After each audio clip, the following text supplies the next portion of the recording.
ಅಂದ್ರೆ ನೀವಿದ್ದಾಗ್ಲೂ ಕೂಡ ಸ್ವರ್ಗ ನರಕ ಕಾನ್ಸೆಪ್ಟ್ ಇಲ್ಲದೆ ಹೋದ್ರು ಕೂಡ ಆ ಮನೆನೇ ಒಂದೊಂದು ಮೂಮೆಂಟ್ಗಳು ಸ್ವರ್ಗನ ತೋರಿಸುತ್ತೆ, ಒಂದೊಂದು ಮೂಮೆಂಟ್ ನರಕನ ತೋರಿಸುತ್ತೆ. ನಿಮ್ಗೆ ಆ ಥರದ ಎಕ್ಸ್ಪೀರಿಯನ್ಸ್ ಆಗಿತ್ತಾ ಒಳಗಿದ್ದಾಗ? ನೀವು ಬಿಗ್ ಬಾಸ್ ಸೀಸನ್ 4 ಅಂತ ಯೂಟ್ಯೂಬಲ್ಲಿ ಹಾಕಿ, ಇಡೀ ಸೀಸನ್ನೇ ನರಕ ಆಗಿತ್ತು ನಮಗೆ ಒಬ್ಬ ವ್ಯಕ್ತಿಯಿಂದ. ಸೊ ಹಾಗಾಗಿ ಬಿಗ್ ಬಾಸ್ ಅನ್ನೋದು ಏನು ಗೊತ್ತಾ, ಒಳಗೆ ಹೋಗೋ ತನಕ ಸ್ವರ್ಗನೇ, ಹೋದ್ಮೇಲೆ ದೇವರಣೆಗೂ ನರಕನೇ. ಏಕೆಂದರೆ ಅಲ್ಲಿ ಒಂದು ಯಾವ ಸೌಲಭ್ಯಗಳಿಲ್ಲ, ಸೌಕರ್ಯಗಳಿಲ್ಲ. ಮತ್ತು ಏನು ಗೊತ್ತಾ, ಬರೀ ಟಾಸ್ಕು ಇನ್ನೊಂದು ಅದು ಇದೊಂದು ಹೆಂಗೋ ಆಡ್ಬಿಡ್ಬೋದು. ಬಟ್ ಏನು ಅಂದರೆ ಅಲ್ಲಿ 16-18 ಬೇರೆ ಮನಸ್ಥಿತಿಯವರ ಜೊತೆ ಇರಬೇಕಾಗತ್ತಲ್ಲ, ಅದು ಎಲ್ಲದಕ್ಕಿಂತ ಟಫೆಸ್ಟ್ ಜಾಬ್.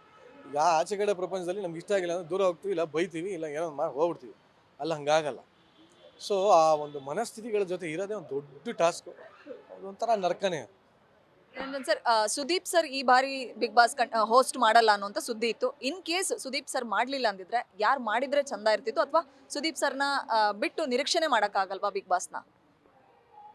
ಏನಾಗುತ್ತೆ ಗೊತ್ತಾ, ಯಾವುದೇ ಒಂದು ಶೋ ಆಗ್ಬೋದು, ಮೊದಲಿಂದ ನಾವು ಯಾರನ್ನ ನೋಡ್ಕೊಂಡು ಬಂದಿರ್ತೀವಿ ಅವ್ರಿಗೆ ಅಡ್ಜಸ್ಟ್ ಆಗಿಬಿಟ್ಟಿರ್ತೀವಿ. ಈಗ ಬಿಗ್ ಬಾಸ್ ಅಂದಿದ ತಕ್ಷಣ ಸುದೀಪ್ ಸರ್ ಬಿಟ್ಟು ಬೇರೆ ಯಾರೂ ನೆನಪಾಗಲ್ಲ. ಈಗ ಕನ್ನಡದ ಕೋಟ್ಯಾಧಿಪತಿ ಅಂದರೆ ನಮ್ಮ ಅಪ್ಪು ಸರ್ ಬಿಟ್ಟು ಯಾರೂ ನೆನಪಾಗಲ್ಲ.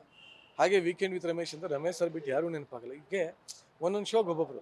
ಬಟ್ ಬಿಗ್ ಬಾಸ್ ಅಂತೂ ಬೇರೆ ಯಾರು ನಾವು ಇಮ್ಯಾಜಿನೂ ಮಾಡ್ಕೊಳಕ್ಕಾಗಲ್ಲ. ಯಾಕೆಂದರೆ ಆ ಒಂದು ಗತ್ತು ಗಾಂಭೀರ್ಯ, ಆ ಒಂದು ವಾಯ್ಸು, ಆ ಒಂದು ಡ್ರೆಸ್ಸಿಂಗ್ ಸೆನ್ಸು, ಆ ಹೈಟು, ಮತ್ತು ಎಲ್ಲದಕ್ಕಿಂತ ಹೆಚ್ಚಾಗಿ ಅಷ್ಟೂ ಜನರನ್ನ ತಿಳಿ ಹೇಳುವಂಥ ಒಂದು ರೀತಿ, ವಾರದ ಕತೆ ಕಿಚ್ಚನ ಜೊತೆ ಇದೆಯಲ್ಲ, ಅದು ಸುದೀಪ್ ಸರ್ನ ಬಿಟ್ಟು ಬೇರೆ ಇನ್ಯಾರು ಮಾಡೋಕ್ಕೆ ಸಾಧ್ಯನೇ ಇಲ್ಲ ಅಂತ ಅನ್ಕೋತೀನಿ. ಅವ್ರು ಬರ್ತಾರೇನೋ ಒಂದು ನಿರೀಕ್ಷೆ ನನಗಿತ್ತು, 100% ಅವರೇ ಬರ್ತಾರೆ ಅಂತ. ಬಟ್ ಎಲ್ಲ ಒಂದು ಕಡೆ ಇಲ್ಲ ಬರಲ್ಲ ಅಂತೆ ಅಂದಾಗ ನನಗೆ ಎಲ್ಲ ಒಳಗೆ ಡೌಟ್ ಇತ್ತು.